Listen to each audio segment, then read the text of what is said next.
धनतेरस की कथा है, बड़ी सुंदर है महाराज।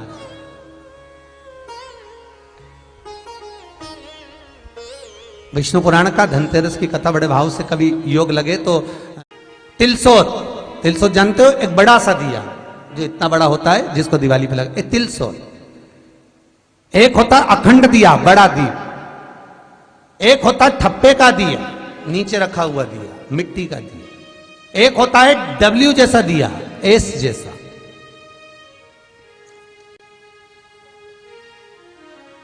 तो धनतेरस की कथा कहती है कि एक बार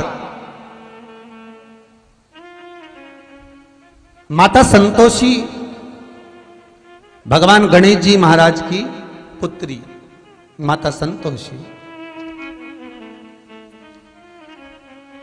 बैठी हुई थी और संतोषी माता गौ माता की जो पूंछ होती है, उस पूंछ के जो बाल होते हैं नीचे के, तो माता संतोषी उन पूंछ के बाल को अपने हाथों से साफ कर रही थी।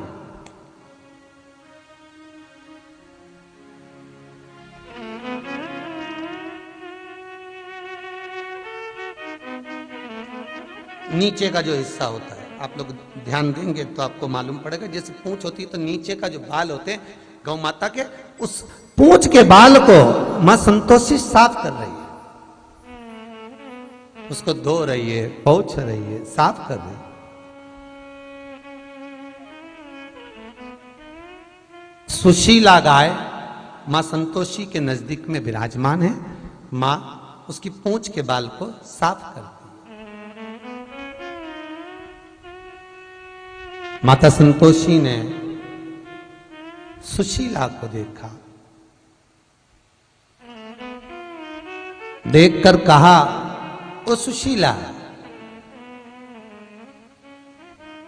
देखिएगा दीप कब प्रकट हुआ, दिया कब से प्रकट हुआ, यह कोई आज का चरित्र नहीं है।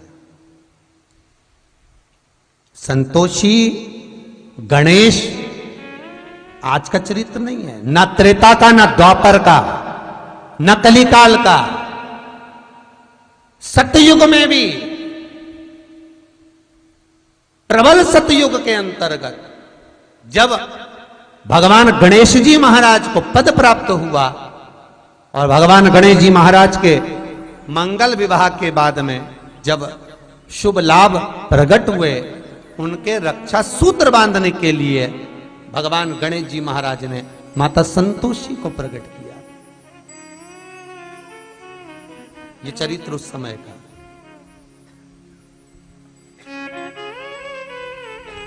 दीप मां सुशीला के पूंछ के बालों को साफ कर रही है